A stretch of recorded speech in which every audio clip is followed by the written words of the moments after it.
Si Mami J-Lo, matapang at totoo.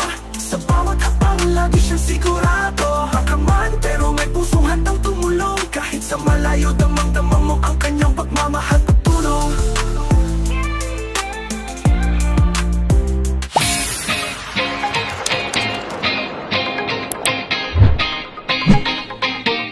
Hello everyone, it's December 30, it's a Monday. Kahatid ko lang kay Bunso. Dito ako sa walking path dito malapit sa work niya. Maglakad lang ako mga konti kasi laki na ng ano natin, tinaas ng timbang. So kailangan natin magbawas kahit konti. At saka wala tayo talagang exercise. So, ayan.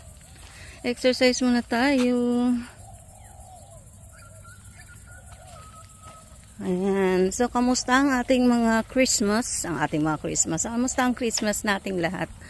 So, tayo ay simple lang naman mag-celebrate ng Christmas dito sa Australia. Compare sa Philippines na napaka-ingay at napakasaya.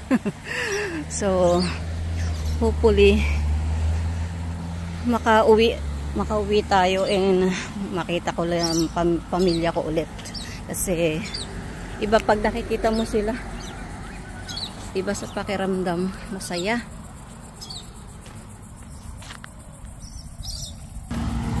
So mamaya pakita ko sa inyo, may car doon na wala siyang plate number tapos basag yung likod ng salamin niya. So I don't know if na-aksidente yon, pero bakit wala siyang plate number. So ayan, kanal to guys. Lagusan ng ano, pero wala siyang water as of this time. Tapos, yun yung pinaka, doon sa dulo, yung pinaka highway. Tapos, doon tayo laging kumakaliwa, papunta sa bridge. Doon sa one-time bridge. So, nakalakad na tayo dito before. Pero, doon yung sa kabilang sides, sa likod ko. Mamaya babalik tayo. Para mahaba-haba na may lakad ko. So, usually mga dumadaan dito is yung mga nagtatrabaho sa Macadamia Farm at saka sa Australia at saka dun sa Goodwood. May mga farm din dun sa dulo. Pero yung lugar na to, pag walang tigil yung ulan, binabaha kasi mababa yung mga ano nila, yung mga drainage nila madaling mapuno. Ayan yung katatanim lang na ano, sugar cane. Yan, mga baby pa. So, mga ilang buwan din yan bago ma-harvest. Tapos, any plans for New Year? Kailangan natin mag New Year's resolution. Uso pa ba yun? Parang hindi na ata. So, ang kailangan lang naman natin gawin is to stay healthy, to keep the faith. Lagi tayo magpasalamat sa Diyos and maging matatag sa mga trials na binibigay at ating na-overcome. So, never give up kasi pag nag-give up ka, talo ka, diba? So, dapat lagi ka lang positive in thoughts at saka yung faith mo nga, kailangan mas matatag ka kasi pag sumuko ka agad wala. So gaya ko, since dumating ako dito sa Australia, dito ko nalaman yung mga sakit ko. So marami pala akong itatagong sakit na hindi na di-discover sa Philippines kasi usually yung mga work naman natin, ang basic lang naman yung mga check-up doon. So tapos yearly pa, kaya dito talagang tinitingnan nila everything. So, talagang makikita nila kung ano yung sakit mo. Kaya kung ayaw mong malaman, malalaman mo pa din dahil nga kailangan updated ka kung ano nangyayari sa'yo. So, yun lang yung isa sa mga nagustuhan ko dito sa Australia. And then, yun, work hard para makaipon. Kasi, importante talaga yung meron kang savings for the future, lalo na sa retirement mo. Mahirap yung aasa ka sa iba Kaya yung iba siguro nag-iipon, yung mga dito sa Australia, para sa nursing home nila. Kasi ayaw na nila maging sagabal sa family. So, mas gugustuhin na nila doon sa nursing home. At least, doon maalagaan sila ng mga tao na nandun sa nursing home. At the same time, hindi na nila mabibigyan ng sakit ng ulo yung kanilang pamilya or mga anak. Kaya, mostly ganun talaga yung ginagawa ng mga nagkakaedad na. So, dapat ako makaipon din. Pero, paano nga tayo makakaipon? Kasi nga, hindi tayo makapag-work dahil sa nararamdaman natin. So, ang hirap din. Kaya, sa mga nag-aakalang marami akong pera, naku po, kung alam nyo lang, as of now, palamunin nga ako ng anak ko ni Bunso.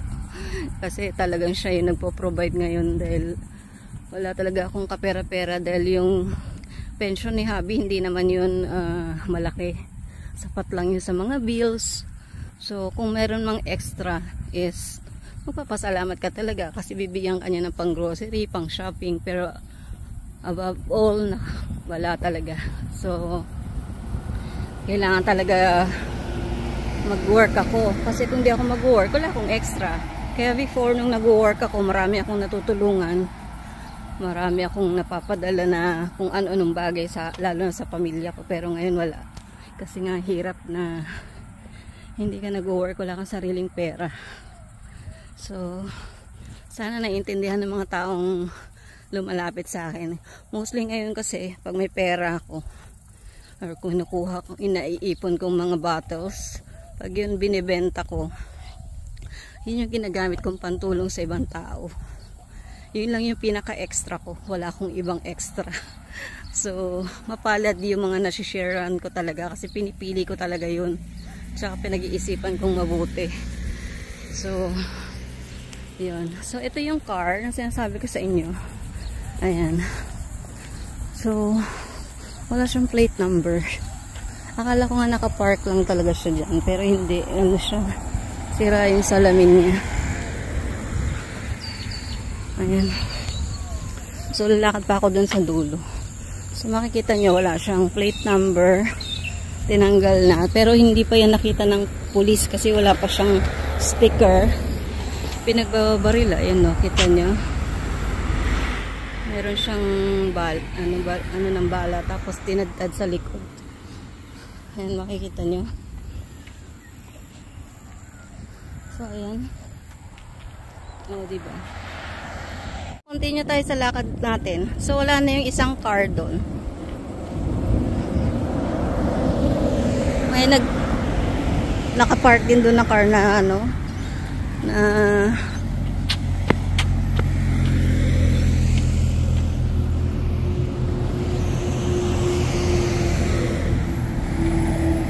so, let's go na. Kasi, mukhang delikado. Let's boat out. Paglakad naman na tayo.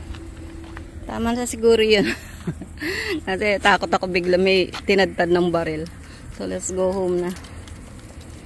I'll see you at home, guys. Bye you for now. Hello guys, bye na tayo. And nagko-coffee na ako. Medyo umulan nung on the way na pabalik dito sa bahay. Ang lakas ng ulan, but then yun, medyo na dito sa Jinjin makulimlim naman, so hindi ako makapaglaba kasi baka biglang bumagsak yung ulan, sayang naman yung laba natin.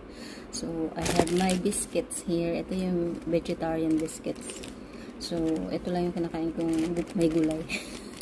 Tapos yung tira ni Bunso na nuggets, yan ang breakfast ko ngayon. So tatapusin ko na muna yung ating vlog for today kasi wala namang magaganap today kasi nga bahay lang tayo tapos magsusundo kay Bunso. So na-share ko lang yung nakita ko kanina. Hindi ko ina-expect na yung coaching yun naggaling sa accident or something kasi nakapark siya doon sa gilid. Mostly kasi yung mga nagpa-park doon nagwo-walking. So kasi walking path nga yun. So akala ko it's just ayun nga, akala ko normal lang na nakapark doon. But then, nung nalapitan ko na siya, kita ko yung salamin, basag na siya. And Lalo na nung pumunta ako sa harap, nakita ko yung gunshots, yung talagang tama ng baril. Nakakatakot. Kaya sabi ko, ayoko na maglakad, uwi na. So, yan. So, ingat-ingat tayong lahat. And nababalita nga na merong sasakyan na pagala-gala, tapos walang ginawa kundi magbanggain yung mga nandun sa parking lot. So, yan, nakakatakot. So, hindi ko alam bakit meron ng ganyan dito sa Bundaberg. So, sana naman ma-actionan nila yon. So, hanggang dito na lang muna and mag-ingat kayo. See you on the New Year.